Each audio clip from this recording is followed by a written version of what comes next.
Hi, I'm Shannon from Home Alchemy Living, and today I'm going to show you how to make double-sided barn doors. The reason for that being, first of all, it's super easy to do. If I can do it, you can do it, and this was the first time that I ever attempted building doors. And I'm sorry, Hagrid decided to start walking around above me, of course, naturally, just as I'm trying to record.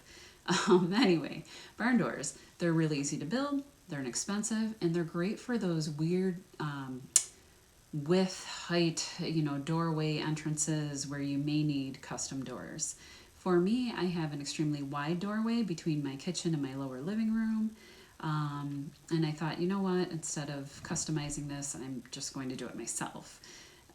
With that being said, they can range anywhere when you style them. From really elegant, just a quick Pinterest search will probably pop up a million different types of barn doors that you'll find out there. For me, I did a trim at the top and bottom, the sides, and across in the middle.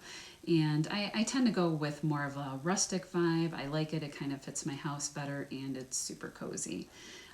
When I was putting the doors together, I used 1x6x8 tongue and groove pine boards.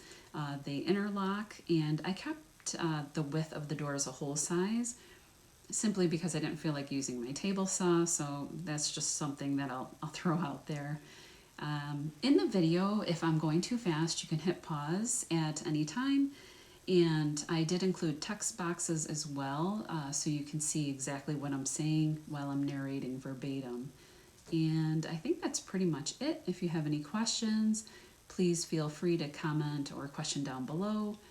Like, share, subscribe, all of that helps. And with that being said, I'm wishing everybody a happy new year. Let's hope 2023 is better than 2022. Much love. Stay safe out there. Bye. Hi, I'm Shannon from Home Alchemy Living, and today I'm going to show you how to make double-sided barn doors. The supplies that you're going to need for just one door, and then you double this if you want to make two. I used 4 pieces of 1x3 pine trim, one 1x6 trim board, 7 1x6 interlocking pine boards, a drill, measuring tape, pencil, and a level. I also used a sturdy work surface, a work table, clamps, a jigsaw, and goggles, a miter saw, and last but not least, a project supervisor to stand on all of your supplies. To determine the height and width of your doors, you're first going to install your barn door rail track first. When factoring the width of your door, keep in mind you want to add an inch in either direction so they will go past your door opening. You probably don't want your doors to sit exactly flush in the doorway. I measured from the floor up, stopping just at the bottom of the baseboard. I hung a rolling bracket on the rail to make sure it would line up with my door height. My doors were 89 inches high and roughly 36 inches wide for each door.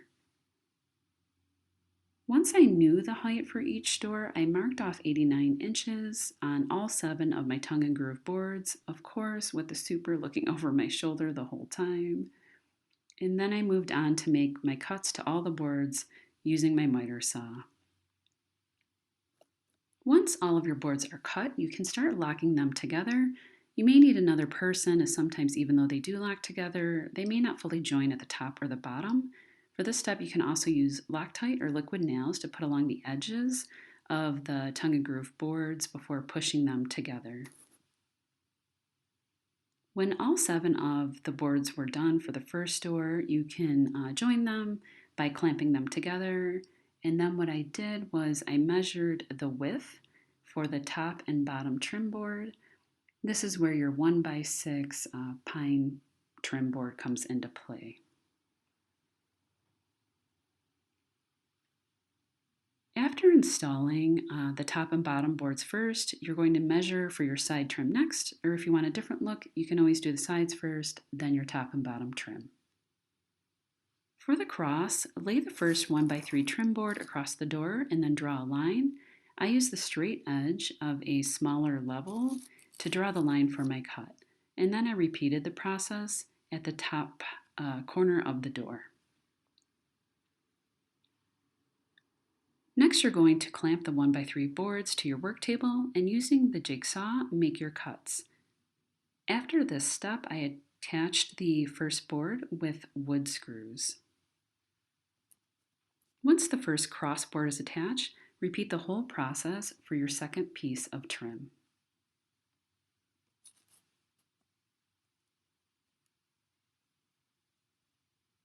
And here I used my level again. It just really helps with the straight edges. Once your first door is done, you can fill any gaps you might have with wood filler, but of course only if you have a possessed devil dog sitting nearby, as always.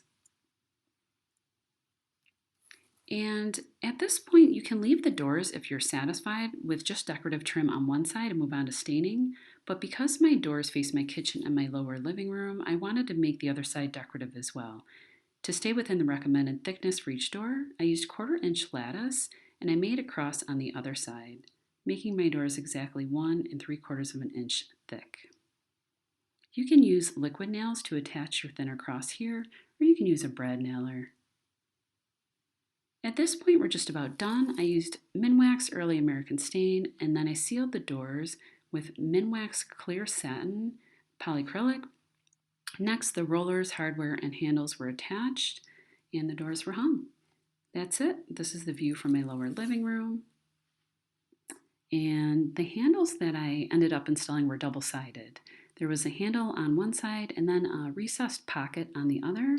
I will link all supplies in the description box below, including the links to the exact type of wood I used, the handles, and the barn door track kit. Here's a view from my kitchen. And then I'm going to show you one more side by side so you can just kind of get an idea for how it turned out. And last but not least, I figured I'd show you Hagrid, just so you know that he's not actually a possessed devil dog.